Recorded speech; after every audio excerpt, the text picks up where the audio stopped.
आऊज़ुबिल्लाहि मिनश्शैतानिर्रजीम बिस्मिल्लाहिर्रहमानिर्रहीम अस्सलामु अलैकुम वरहमतुल्लाहि वबरकातुहू। मोहतरम जनाब शौकत अली साहब,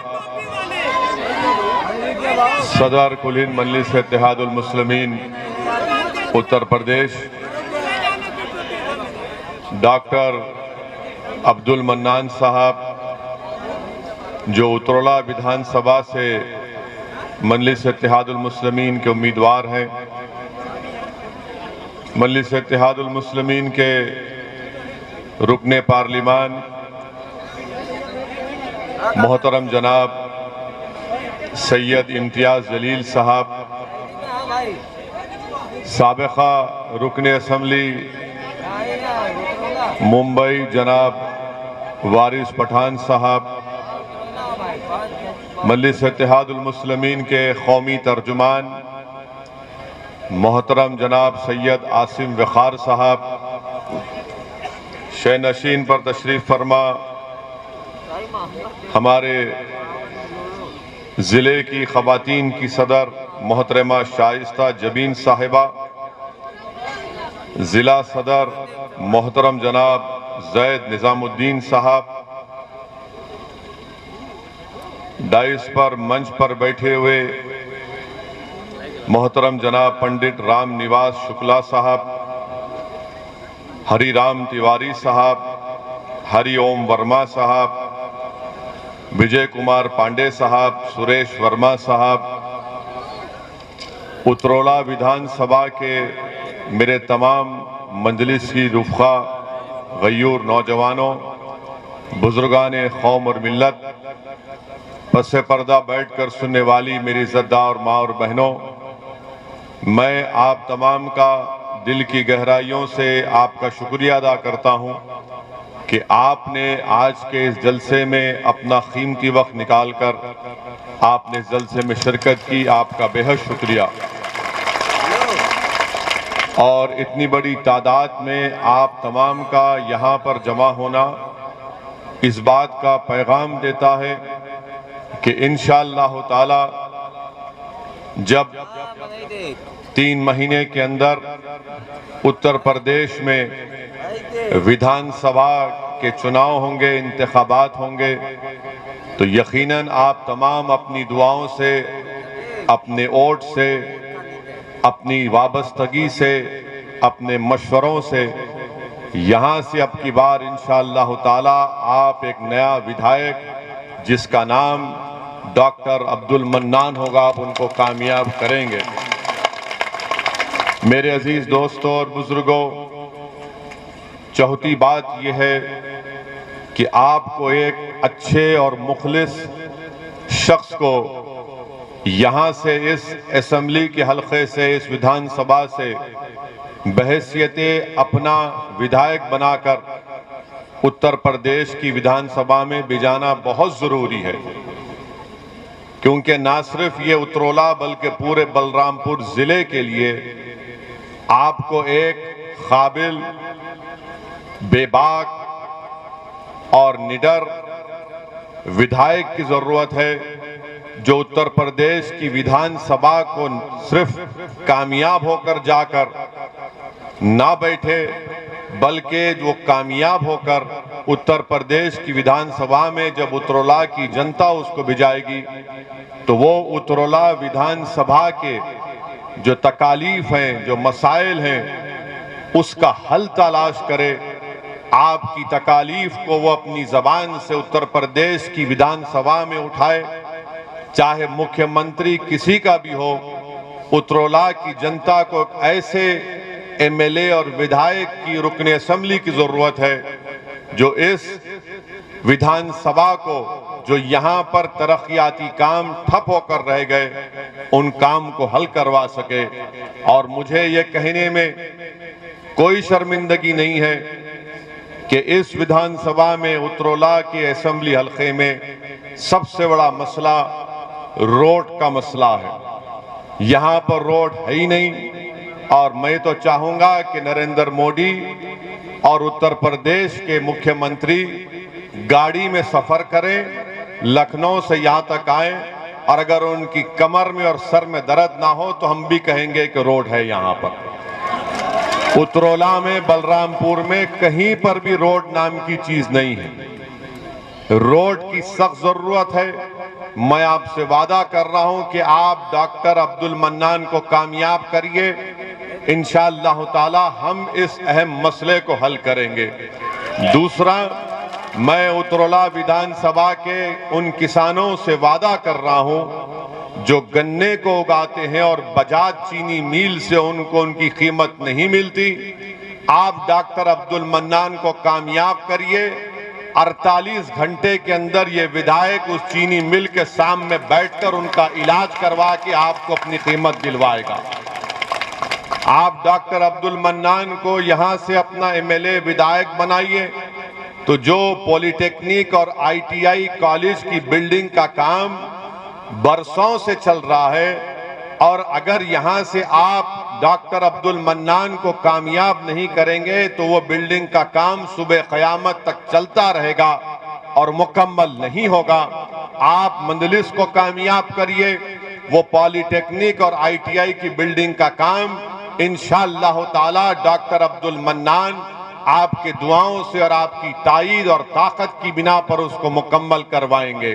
मैं आपसे इस बात का भी वादा कर रहा हूं कि बलरामपुर बल्कि उतरौला से यहां पर ट्रेन अज़ां हो रही है, 1-2 मिनट रुक के अज़ां हो रही है।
बिस्मिल्लाहिर्रहमानिर्रहीम। मैं आपसे अर्ज कर रहा था कि इस विधानसभा में रेलवे लाइन नहीं है। बीजेपी ने वादा किया था कि उतरौला से बलरामपुर होते हुए बहरेश तक एक रेल की लाइन डाली जाएगी, मगर वो काम नहीं हुआ।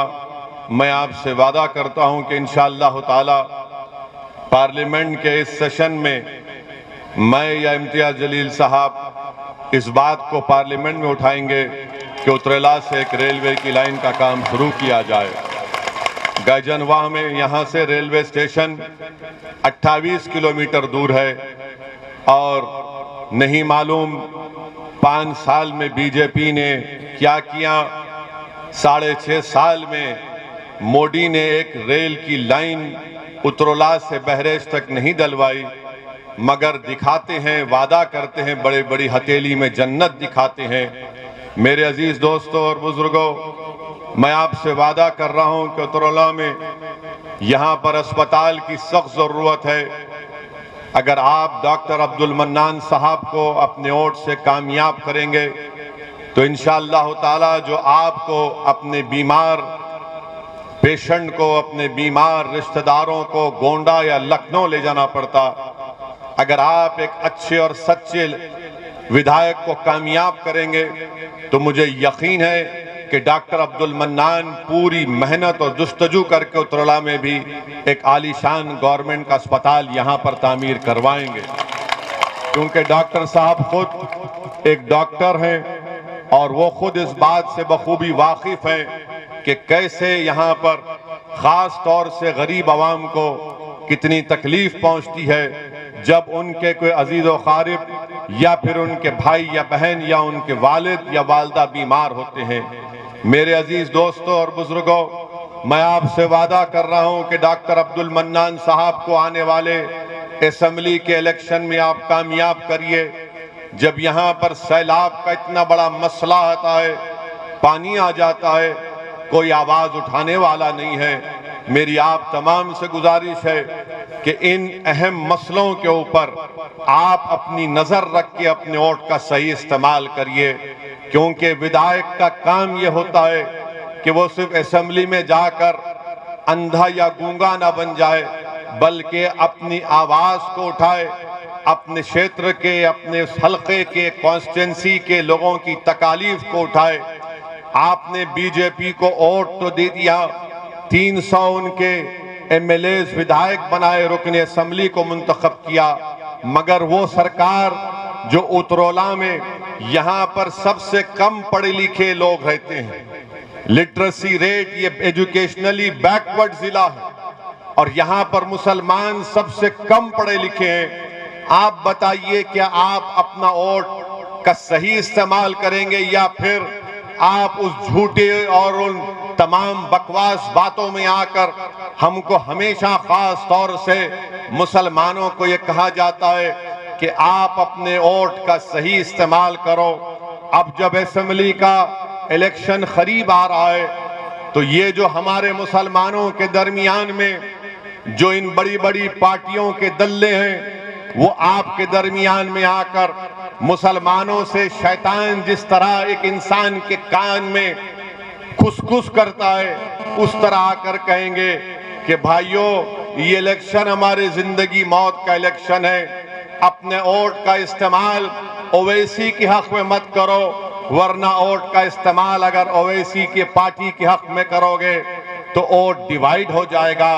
मैं उन तमाम लोगों से कह रहा हूं, तुम इब्लीस की तरह कानों में जाकर ये मत पढ़ो, बल्कि आओ और हमसे बात करके बताओ हमको, हम तुमको दलील देंगे, दलाइल की बुनियाद पर हम इनको बता देंगे कि मुसलमानों के वोट की वजह से बीजेपी नहीं जीत रही है। बीजेपी अगर मुल्क में 2 मरतबा नरेंद्र मोदी भारत के प्रधानमंत्री बने हैं और उत्तर प्रदेश में अगर बीजेपी की सरकार बनी है और अगर उत्तर प्रदेश में 2014 में समाजवादी, बीएसपी, कांग्रेस नाकाम हुई और बीजेपी के 70 के करीब 2014 में उनके एमपी कामयाब हुए और 17 में समाजवादी और कांग्रेस ने मिलकर इलेक्शन लड़ा, तब भी 300 असेंबली सीट पर बीजेपी कामयाब हो गई। 19 का इलेक्शन आया पार्लियामेंट का 2019 का, तो समाजवादी और बीएसपी मिलकर लड़े, तब भी सिर्फ 15 लोकसभा की सीट पर कामयाबी हासिल करे। बाकी पार्लियामेंट की सांसद की सीटों पर बीजेपी कामयाब हो गई।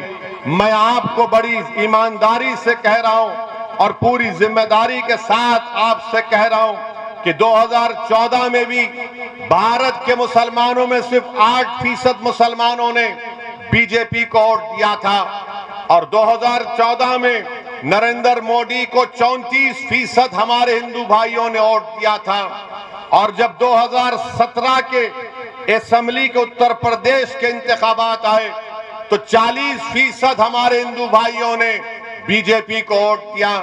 जब 2019 के पार्लियामेंट के इलेक्शन आए तो उत्तर प्रदेश में 75% हमारे हिंदू भाइयों ने बीजेपी को वोट दिया। 2019 में 75% मुसलमानों ने समाजवादी और बीएसपी को वोट दिया, तब भी उनके 15 जीते।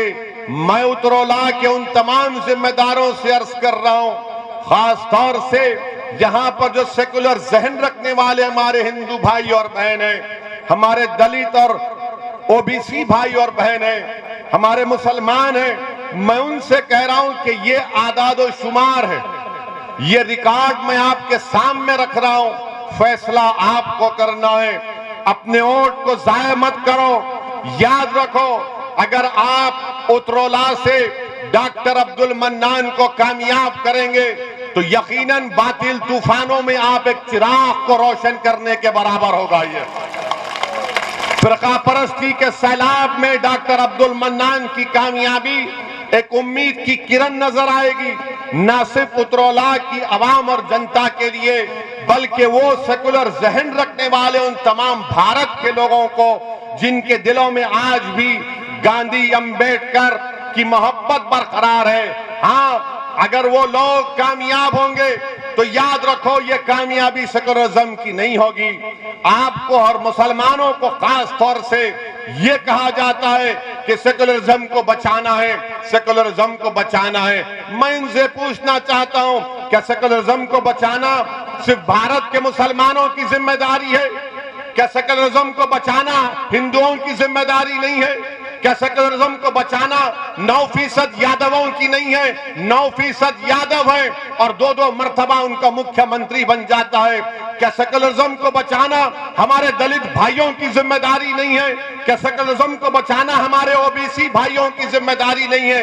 क्यों नहीं ये सब लोग मिलकर इनसे कहते हैं कि सेकुलरिज्म को बचाओ, मगर सेकुलरिज्म को बचाना सिर्फ मुसलमानों के गले में जिम्मेदारी डाल दी जाती है। हमारे गले में सांप डाल दिया जाता है और हम इस सांप से बचाने की अपने आप को कोशिश करते हैं। ये सांप हमको ही डसता है, उनको नहीं डसता। हम बर्बाद होकर रह गए। 60 साल भारत के मुसलमानों ने सेकुलरिज्म के नाम पर इन तमाम नाम निहाद सेकुलर पार्टियों को वोट दिया। बताओ क्या हासिल किया आपने? बताओ मुसलमानों, बताओ आपने क्या हासिल किया?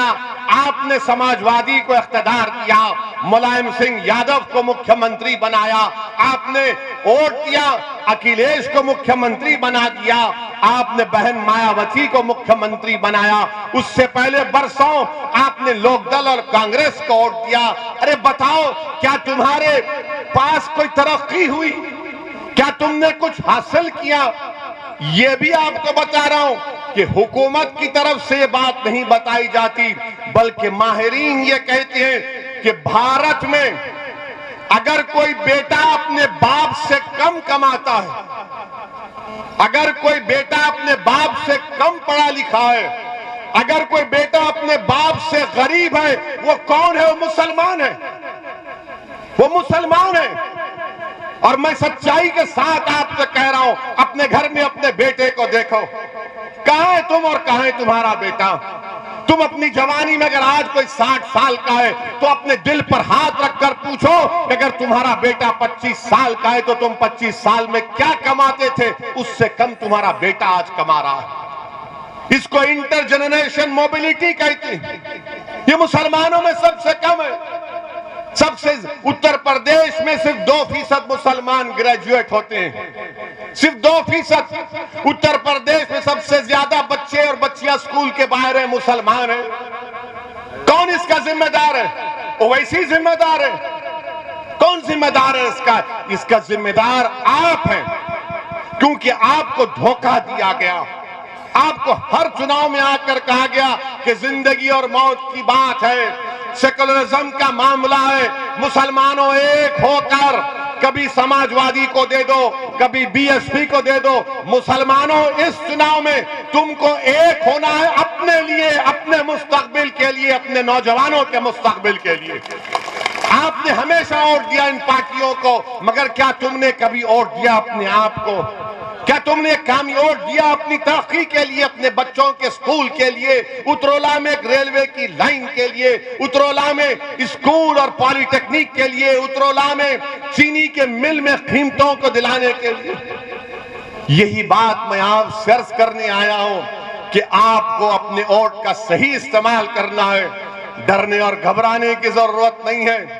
अपने वोट से अपनी पार्टी के उम्मीदवार को कामयाब करिए। कोई समाजवादी का, बीएसपी का, कांग्रेस का कोई आकर कहेगा कि अगर डॉक्टर मन्नान कामयाब होगा तो क्या कर लेगा वो। कोई पूछेगा आपसे कि अगर मंजलिस के 10-15 एमएलए इंशाअल्लाह उत्तर प्रदेश में कामयाब हो गए तो क्या करेंगे। मैं उनको कह रहा हूं, आपसे मुखातिब हूं, अगर आपके दिल में ये वसवसा है, अगर आपके दिल में सवाल है, तो इसका जवाब यही है कि पूरे भारत की पार्लियामेंट में 540 के करीब पार्लियामेंट के सांसद के मेंबर हैं। उन 540 में मंजलिस के सिर्फ 2 हैं और अल्लाह का इतना बड़ा करम है, सदका नबी करीम सल्लल्लाहु अलैहि वसल्लम का, कि जब ये 2 दीवाने खड़े हो जाते हैं पार्लियामेंट को हिला के रख देते हैं। आपको इस तरह की जरूरत है, आपको इस तरह के विधायक और एमपी की जरूरत है। आपको कोई कव्वाली पार्टी में कोई हारमोनियम बजाने वाले की जरूरत नहीं है आपको। अगर ये पार्टी के जीत भी जाते तो क्या करते? आपने देखा कभी कव्वाली को? एक थाली मारने वाला होता है, एक तबलची होता है, एक हारमोनियम बजाता है, एक राग खींचता है। एक रब अब आगे इलेक्शन आ गया तो पूरी कव्वाली पार्टी आ गई मंजलिस के खिलाफ। एक हारमोनियम बजा रहा है, एक राग बजा रहा है, एक तबलची है। अरे तुम जो काम कर रहे हो, मैं मंजलिस के मुखालिफिन से कह रहा हूं, अरे तुम तो उस तवाइफ से भी बदतर हो। कम से कम वो अपना पेट काटने के लिए करती है, तुम तो कौम का मुस्तकबिल बर्बाद कर रहे हो। तुम तो कौम का मुस्तकबिल बर्बाद कर रहे हो। बताओ आपने क्या हासिल किया? आपके पास में ये आदादो शुमार, ये फैक्ट्स एंड फिगर्स दे रहा हूं, कुछ जवाब नहीं दे सकते हमारे दलाइल का। सिर्फ यही कहते हैं कि ओवैसी जज्बाती तकरीर करता है। हाँ, जिंदा हूं तो जिंदगी का सबूत देना पड़ेगा। जो मुर्दा है उसमें जज्बात नहीं होते।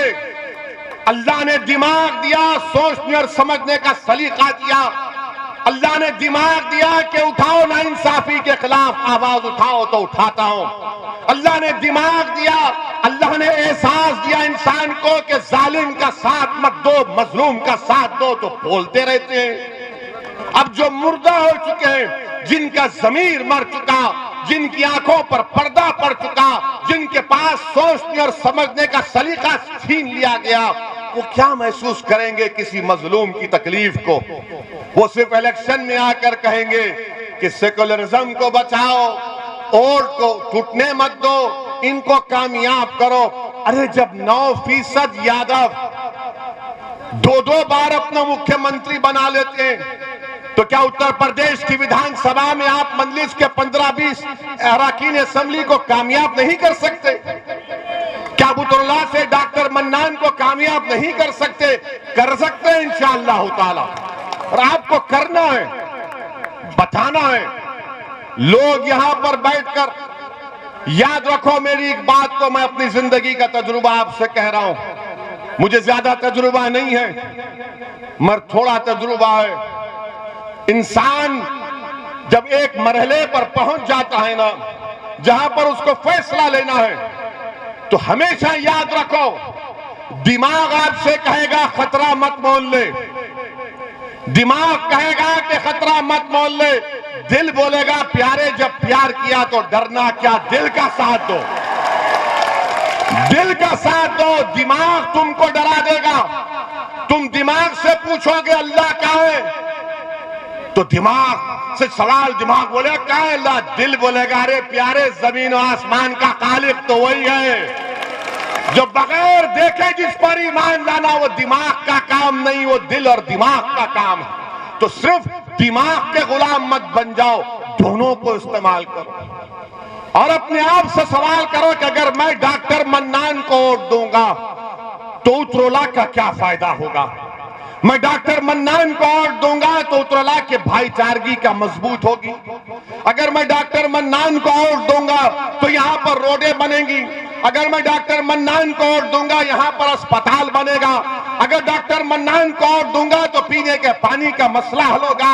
अगर मैं डॉक्टर मन्नान को वोट दूंगा तो क्या मेरा विधायक लखनऊ जब जाएगा तो क्या खाली अपनी गाड़ी में टाई टाई लगाकर खामोश हो जाएगा, या फिर असेंबली में जाकर लखनऊ की विधानसभा में आपकी आवाज बनेगा, लखनऊ की हुकूमत के सामने आपके मसाइल को बयान करेगा? ये फैसला आपसे लेने की मैं गुजारिश कर रहा हूं। इन बात पर आप गौर करो। डरने और घबराने की कोई जरूरत नहीं है। याद रखो मेरे अजीज दोस्तों और बुजुर्गों, फिरौन को भी बड़ा गुरूर था, फिरौन को बड़ा गुरूर था कि मेरा इख्तिदार खत्म नहीं होगा। अब ये मुख्यमंत्री और नरेंद्र मोदी को भी बड़ा गुरूर है कि हम इख्तिदार पर रहेंगे आइंदा 20 साल।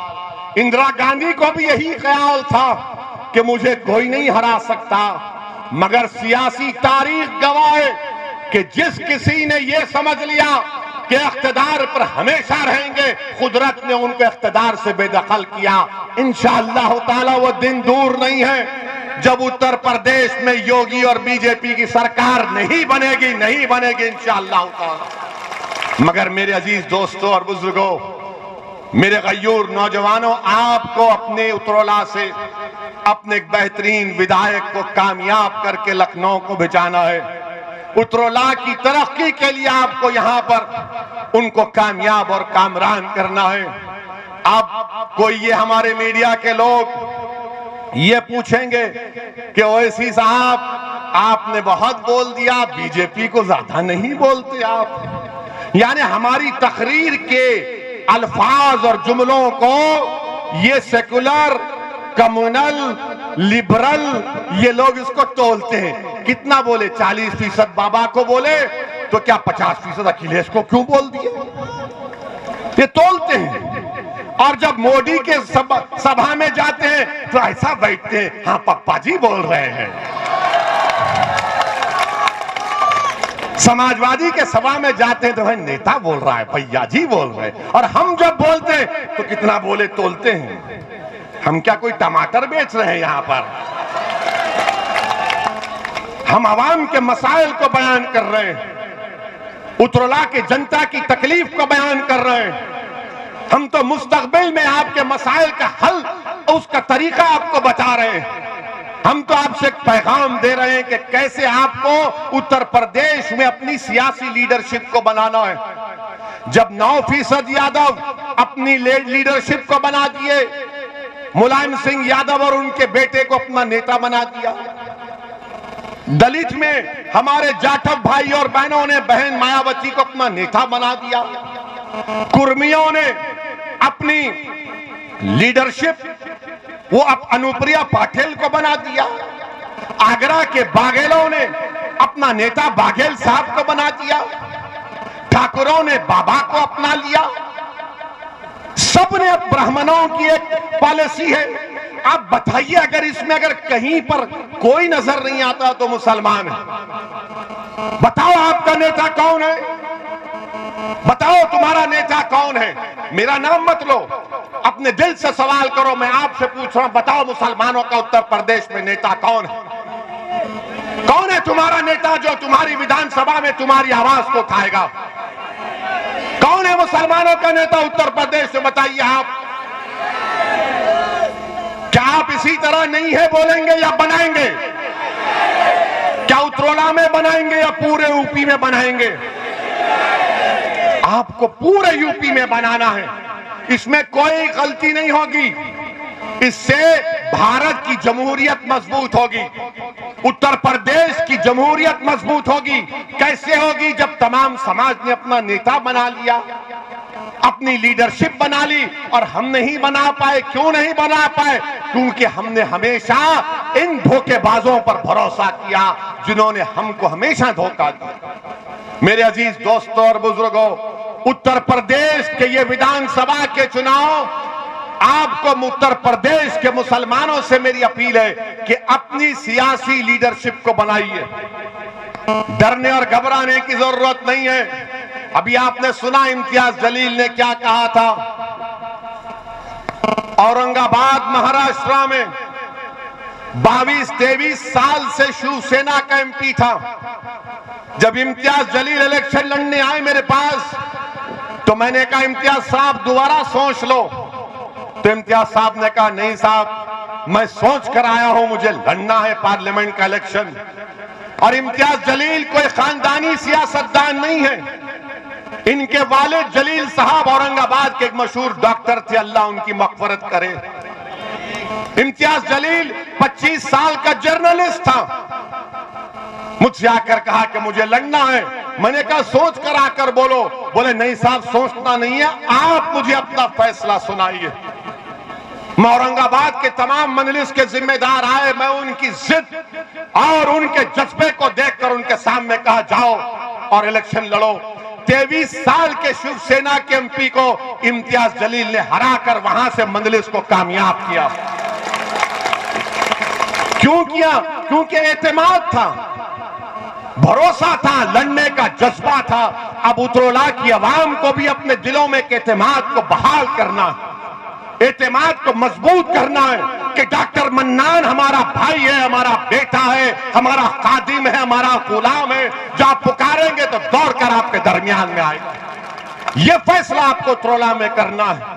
अगर आप अपने अज़म और हौसले को बुलंद रखेंगे तो याद रखो, हम कोई चीज को भी हासिल कर पाएंगे।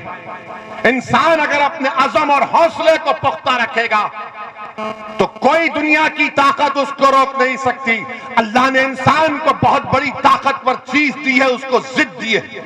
जब आप जिद में आ जाएंगे कि नहीं उतरोला से यहां पर सिर्फ मजलिस को वोट पड़ेगा, उतरोला की जनता की भलाई के लिए डॉक्टर अब्दुल मन्नान को कामयाब करेंगे, तो यकीनन इंशाअल्लाह ताला डॉक्टर अब्दुल मन्नान यहां से आपका विधायक बनकर लखनऊ को जाएगा इंशाअल्लाह। मेरे अजीज दोस्तों और बुजुर्गों, बीजेपी की सरकार है, योगी कहते हैं हमने ये कर दिया, मोदी कहते हमने वो कर दिया। आपको मालूम अभी नोएडा में जीवर एक मुकाम पर एक नया एयरपोर्ट का संगे बुनियाद देश के वजीर आजम प्रधानमंत्री ने किया।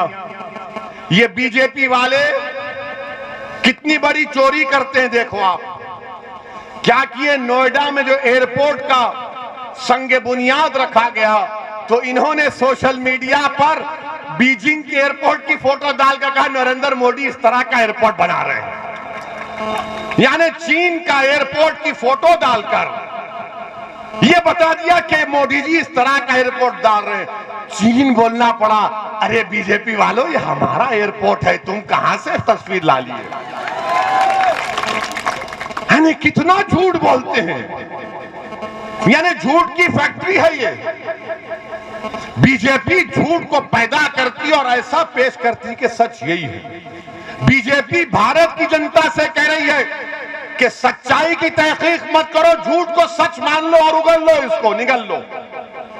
एयरपोर्ट की फोटो भी चीन की डाले और वो चीन भारत की सरजमीन में, लद्दाख में, डेप्सांग में, डेमचाक में, हॉट स्प्रिंग में चीन भारत की जमीन पर बैठा हुआ है।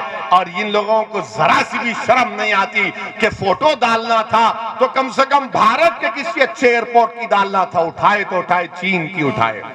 हाय मोदी जी, कितनी मोहब्बत है चीन से आपको, कितनी मोहब्बत है देश के प्रधानमंत्री को। और बाबा के बारे में जितना बोला जाए कम है। आज टीचर्स एलिजिबिलिटी टेस्ट था, टीईटी टेस्ट था। 18 लाख बच्चे और बच्चियां उस इम्तिहान की तैयारी कर रहे थे। एक रात पहले यानी कल रात अपने सेंटर पर जाकर कड़कड़ाती ही सर्दी में सेंटर के बाहर लेटकर बैठे थे रात भर।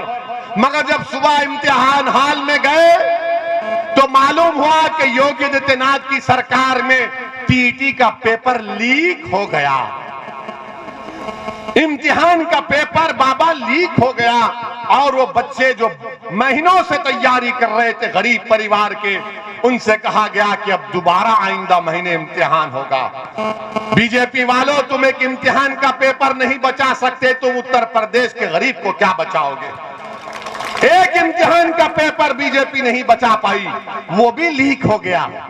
बाबा, ये ठोक दो की पॉलिसी में पेपर कैसा लीक हो गया, बताओ योगी आदित्यनाथ। तो आप तो कहते ठोक देंगे, नाम बदल देंगे। अब बाबा बोलेंगे कि टीटी का नाम बदल देता हूं, पेपर लीक नहीं होगा। हर जगह नाम बदल देंगे, अरे पेपर लीक हो गया। 20 लाख बच्चे और बच्चियां जो आज प्राइमरी अपर प्राइमरी का इम्तिहान लिख रहे थे, टीचर्स का इम्तिहान, वो पेपर लीक हो गया। ये कौन सी सरकार है बीजेपी की जो गरीब नौजवानों को इतना मायूस कर देती? और फिर मेरे अजीज दोस्तों और बुजुर्गों, आपको मालूम कि उत्तर प्रदेश में आज उत्तर प्रदेश में गाय की बहुत इज्जत है, मुसलमान की नहीं है। गाय को इंसान से बड़ा इज्जत दी जाती है। ये मैं जिम्मेदारी के साथ कह रहा हूं। हमारे मंच पर हमारे पंडित राम निवास शुक्ला जी बैठे, हम उनके बाजू बैठे। अब टीवी वाले पूछेंगे ये ओवैसी बाबा के बाजू कैसे बैठ गया? ये बाबा में वो बाबा में जमीन आसमान का फर्क है। ये बाबा के दिल में इंसानियत से मोहब्बत है। ये बाबा के दिल में हर मजहब से मोहब्बत मानने वाले से मोहब्बत है। वो बाबा में मामला उल्टा है उनका। और ये बाबा नाम नहीं बदलना चाहते, ये बाबा ठोक दो कि नहीं, ये दिल से लगाने की बात करते हैं। आपको मालूम कि 2018 में लक्ष्मणपुर गांव बलरामपुर जिले में सितंबर 2018 में ये जो अपने आप को गाय का रक्षक मानते हैं, वो एक शख्स को पीटना शुरू कर दिए, खूब मारना शुरू कर दिए। तो उस शख्स ने कहा, अरे मुझे क्यों मार रहे हो, मेरी गाय है। तो बोले नहीं, तू काटने लेकर जा रहा है। अरे वो बोला कि अरे मैं हिंदू हूं, मुसलमान नहीं। बोले नहीं, तू काट रहा है। उसने कहा कि मेरा नाम कैलाश नाथ शुक्ला है, लक्ष्मणपुर गांव बलरामपुर जिला, सितंबर 2018। अरे वो ब्राह्मण था, उन्होंने उसको भी पीट दिया। देखते ही नहीं है बुनकरों का मसला, अंसारी भाइयों का। बिजली की कीमत इतनी आसमान को छू रही है, कोई फिक्र नहीं है बाबा को। कुरैश बरादरी के लोग बरसों से कारोबार करते हैं, उनको बर्बाद कर दिया गया। समाजवादी की सरकार थी, 2017 तक कोई स्लॉटर हाउस का परमिशन रिन्यू नहीं किया, मगर अब चुनाव आ गए तो समाजवादी बोलेगी हम सेकुलर हैं, ओवैसी की बातों में मत जाओ। मेरे अजीज दोस्तों और बुजुर्गों, बीजेपी ने अब यहां पर इतनी बड़ी तादाद में, अच्छा बाबा की हुकूमत का एक और कारनामा सुन लो आप। नरेंद्र मोदी की सरकार में नीति आयोग है। नीति आयोग ने लिखा कि पूरे भारत में सबसे ज्यादा गरीब लोग बिहार में हैं, 52%, फिर झारखंड में शायद 45 या 47, और तीसरे कहां पर है सबसे ज्यादा गरीब? कहां है? जोर से बोलो, डरो मत। दिल्ली की मोदी की नीति आयोग की रिपोर्ट कह रही है कि योगी आदित्यनाथ की सरकार है, बीजेपी की सरकार है, मोदी प्रधानमंत्री, योगी मुख्यमंत्री, और भारत में तीसरे सबसे ज्यादा गरीब लोग किसी प्रदेश में रहते हो तो उत्तर प्रदेश में रहते हैं। मुबारक हो योगी, क्या सरकार है! डबल इंजन की सरकार है ये। इतना डबल इंजन है कि गरीबी बढ़ती गई। पेट्रोल की कीमत, डीजल की कीमत आसमानों को छू रही है। गन्ने की बात नहीं करेंगे, जिन्ना की बात करेंगे। गन्ने की कीमत की बात नहीं करेंगे, जिन्ना की बात करेंगे। अरे जिन्ना से हमको कोई वास्ता ही नहीं है। उस जिन को तो हमने बंद करके 75 साल पहले फेंक दिया कि जा पाकिस्तान, ये भारत मेरा है। मगर योगी और बीजेपी आरएसएस को जिन्ना जिन्ना की फिक्र, हमको गन्ने गन्ने की कीमत की फिक्र। मेरे अजीज दोस्तों और बुजुर्गों, और फिर उत्तर प्रदेश में ये आपको बड़ी तकलीफ होगी बीजेपी के लोगों को। यहां पर 25 और 29 साल के नौजवान कितने हैं? हाथ तो उठाओ, डरो मत। अच्छा, आप मेरी बात सुनो, हाथ नीचे रख लो। अटेंडेंस में आपका नाम लिखा गया। 25 और 29 साल के दरमियान में 2017 में 15% ऐसे बच्चों को नौकरी की जरूरत थी 2017 में। अब 2021 में वो बढ़ते बढ़ते 23% हो चुके हैं। 25 और 29 साल के बच्चे 23% को नौकरी की जरूरत है। तो योगी आदित्यनाथ और मोदी ने क्या किया? नौकरी मत कर, गाय रक्षक बन जाओ। नौकरी मत कर, मॉब लिंचिंग में लपेट जाओ। नौकरी मत कर, ये देख के कोई मजहब तो तब्दील नहीं कर रहा है। अरे नौजवानों, क्या तुमको नौकरी नहीं चाहिए? और फिर यहां पर आप ये भी बता दो कि यहां पर 20 और 24 साल के दरमियान में कितने नौजवान हैं? 20 और 24 साल के दरमियान में मैं आपको एक बुरी खबर सुना रहा हूं। मैं आपको एक बुरी खबर सुना रहा हूं। 5 साल पहले 23% 20 और 24 साल के बच्चों को नौकरी की जरूरत थी। वो बढ़ते बढ़ते अब 31% हो गया, 31% हो गया। बताओ मोदी जी, ये कौन सा डबल इंजन है? चलता ही नहीं है। लखनऊ में ही रुक जाता, तुम दिल्ली से बाहर ही नहीं निकलते। मगर मोदी जी हर इतवार को आकर बोलते हैं, मन की बात सुन लो। मन की बात यह है कि भारत के नौजवान के पास नौकरी नहीं है। मन की बात यह है कि सरसों के तेल की कीमत आसमानों को छू रही है। मन की बात यह है मोदी जी कि कीमतों की वजह से भारत का गरीब, चाहे मुसलमान हो, दलित हो, ब्राह्मण हो, ओबीसी हो, सब परेशान है। इसका इलाज बताओ। तो मोदी जी कहेंगे, इसका इलाज मेरे पास नहीं है। इसका इलाज सिर्फ यही है कि मुझे तुम वोट डालते रहो, हम कीमतों में इजाफा करते रहेंगे। मेरे अजीज दोस्तों और बुजुर्गों, ये चुनाव बड़े ही अहम है। मेरी आपसे गुजारिश है कि अपनी सियासी लीडरशिप को बनाइए। डरने और घबराने की जरूरत नहीं है। मैं मजलिस के इत्तेहादुल मुस्लिमीन के जिम्मेदारान यहां पर आए हैं और इंशाअल्लाह ताला सुबह क़यामत तक आते रहेंगे। मैं सिर्फ एक इलेक्शन या 2 इलेक्शन लड़ने के लिए नहीं आया हूं। मैं आया हूं तो अल्लाह जब तक जिंदा रखेगा मैं आता रहूंगा। मेरी जमात को आप अपने दुआओं से मजबूत करते रहेंगे। मुझे आपके खून की जरूरत नहीं है, मुझे आपकी दुआओं की जरूरत है। मुझे तुम्हारे खून की जरूरत नहीं है, मुझे तुम्हारे दुआओं की जरूरत है। मुझे तुम्हारी दुआओं की जरूरत है। मैं यहां पर अपनी मकबूलियत, अपनी अना के लिए नहीं आया हूं, न कभी आऊंगा। मैं यहां पर मुसलमानों के लीडरशिप को बनाने आया हूं, जैसे दीगर समाज ने अपनी लीडरशिप बनाई। उत्तर प्रदेश में मुसलमानों को अपनी लीडरशिप बनाना पड़ेगा। मैं यहां पर इसलिए आया हूं कि भारत में मुसलमानों के लिए एक और अहम मसला है CAA का। CAA का कानून मुसलमानों के लिए जिंदगी और मौत का कानून है। ये याद रखो मेरी इस बात को। योगी आदित्यनाथ हमको धमकी दे रहे हैं कि एक शख्स आ रहा है और माहौल को बिगाड़ रहा है। योगी आदित्यनाथ, उत्तर प्रदेश में कितना अच्छा माहौल हमने देख लिया। आज TET का इम्तिहान में पेपर लीक हो गया, मगर मैं भारत के मुसलमानों से और उत्तर प्रदेश के मुसलमानों से, उत्तर प्रदेश के सेकुलर जहन रखने वाले हिंदू भाइयों से कह रहा हूं कि CAA कानून के खिलाफ हमको आवाज उठाना है। इस कानून को नरेंद्र मोदी की सरकार को वापस लेना है। जैसा किसानों के एहतजाज पर मोदी ने उन किसान कानून को वापस लिया, ये कानून भी भारत के संविधान के खिलाफ है। ये मजहब की बुनियाद पर बनाया गया।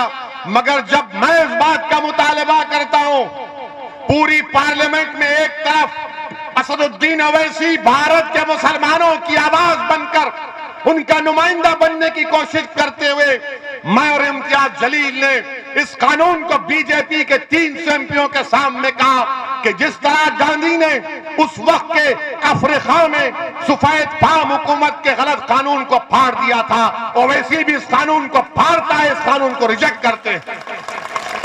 कहां थी समाजवादी, कहां थी कांग्रेस? जब हमारा कानून हमारे खिलाफ बनता है तो खाली जुमले बोलकर बैठ जाते हैं।